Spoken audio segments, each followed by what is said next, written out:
السلام عليكم. والله قلت لكم مو خوش مكان. ما خلونا شيء شباب. هذا الآن طوال.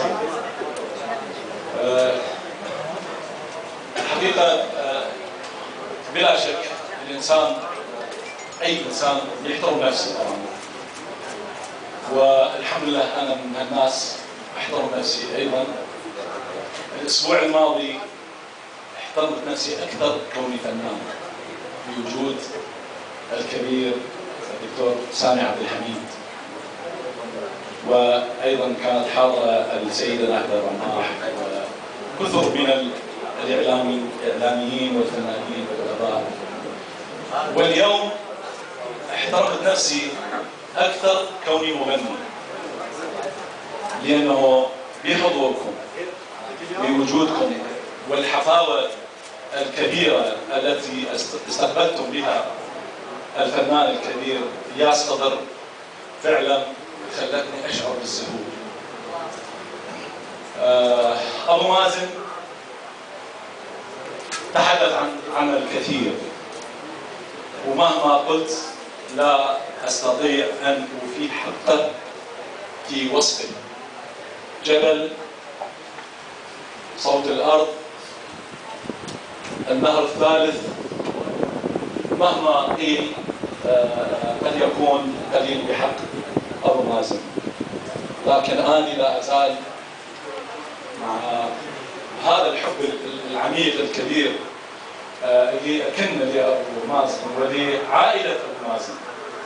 أم مازن ومازن وضامن الناس اللي حقيقة يعني قيل أنه وراء كل رجل عظيم امرأة، لكن مو بس امرأة، الرجال أيضا وراء أبو مازن الحقيقة يحيطون به ومتمسكين بحبهم إليه.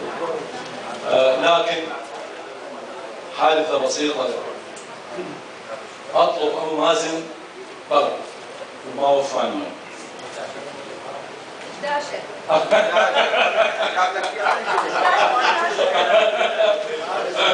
في يوم من الأيام في يوم من الأيام أبو مازن أنا بنقعد الفنانين جاني أنا لابس الشاشة وقال كان عندي تصوير قلت صار حسن قال والله قال ما طولت هيك وزيح الدجاج هذا قال علي الدجاج راح أجيب لك من هاي تمام كان موسم شتاء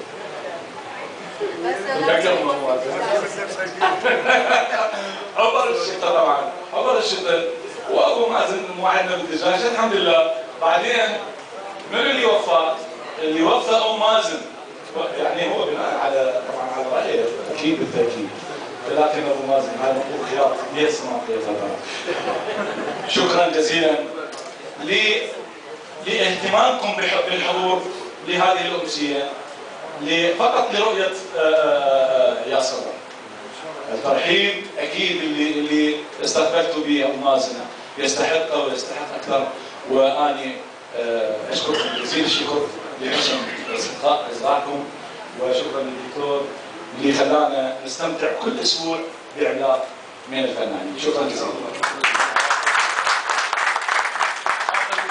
غالي العطواني.